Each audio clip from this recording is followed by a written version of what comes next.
I had a question about what is a PEC in postural restoration. A PEC stands for Posterior Exterior Chain. So basically your back muscles, all your back muscles are overactive, and so your body is extended. You're arched, you're tight in the back. At the pelvis, that would mean that not only, here's your left side, in a left AIC, the pelvis on the left comes forward compared to the right. In the PEC, you will have both sides forward. With the rib cage, when you have a right BC pattern for the upper body, that means the ribs on the right side are down and in, and the ribs on the left side are up and out.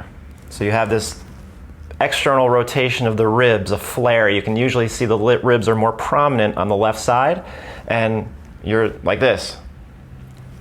Left shoulder's higher. In a PEC, you're going to have that, but then the right side comes forward also. This can also happen in the neck. In the normal pattern, which is the right TMCC pattern, you would have a neck that's oriented to the right and then a head that comes back to the left. So it would be neck oriented to the right and then a head rotating back to the left. That would put the left side of the neck forward compared to the right, but then, boom, they both come forward. And now you have a neck that's in what they call a forward head posture. That's what that is. That's a neck that's flexed at the base of the neck. And then at the base of the head, it extends. And that's where you get a lot of nasty things occurring, because it's all about the autonomic nervous system at the top. So a pelvis, so when you're in a PEC pattern of the pelvis and the rib cage, so you have both sides forward on the pelvis and then ribs, both sides elevated, that's really not a big deal. It's not, I always thought in the beginning, I was like, oh my God, this person's PEC because they're limited in range of motion everywhere. That's really not a big deal.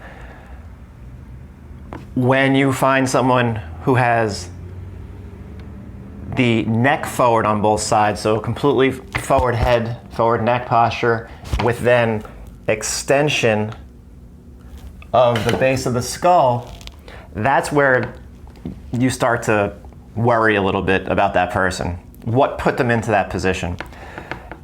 So how do you go from left AIC to PEC? It's kind of hard to say, but one way is in order to deal with asymmetry. So remember, a little asymmetry is normal. That's how the body is. We're never going to be perfectly symmetrical. But when our asymmetry gets too great for our brain to kind of deal with it, in an attempt to deal with that asymmetry, it tries to attempt to become symmetrical. So here's an asymmetric pelvis because the left side is forward, but because we're constantly turning to the right and I can't get the left side to come back so the pelvis can orient to the left, your brain will just say, all right, well, let me try to get back to the left by bringing the right side forward also. And now you're straighter, but now you're locked up. You can't move. The pelvis isn't going anywhere. The same thing would happen in the rib cage. You have this rib cage counter rotating back to the left. So the right side's down, rib cage counter rotating back to the left. And you're having a very difficult time turning the rib cage to the right. So what happens? The right side just flips up, and now you're stuck here also. And when the ribs are up on both sides, you can't side bend at all, so you can't get this frontal plane motion, which means you can't rotate, and that's the problem. When you can't rotate, things go wrong very quickly. All right, so the important part to realize is PECs, they're real stiff, real stiff, because they can't rotate because their ribs are elevated on both sides And in order to get rotation, you have to get side bending. But a rib cage that's elevated on both sides puts the spine in a position that it can't side bend properly, which means it can't rotate properly. So these people are very stiff. A lot of people, a lot of athletes, people who train themselves into this position by loading a lot of weight on their back, you know, squatting, deadlifting, exercise in general, on an asymmetric pelvis and an asymmetric rib cage. Maybe in order to deal with that, we go bilateral, you know, so we become more stable, but we really do it at the expense of causing other problems later on.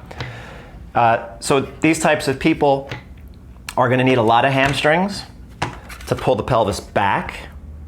They need a lot of hamstrings, and they need abs, both sides. They're going to need internal obliques and TAs, transverse abdominis. Those are the two biggies.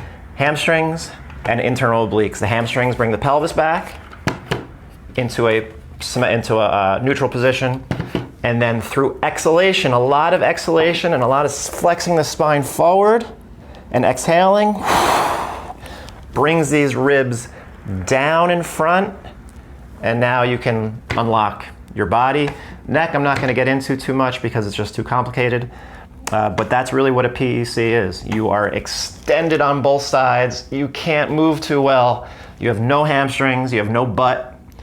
You probably have a lot of lats, really overactive lats, probably causing shoulder problems.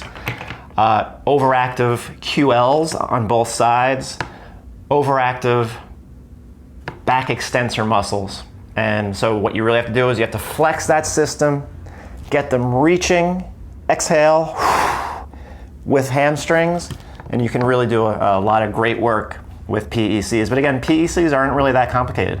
If they're pathological, that's different, and that's going to be another video, and I want to make it really good, so I'm really planning it out.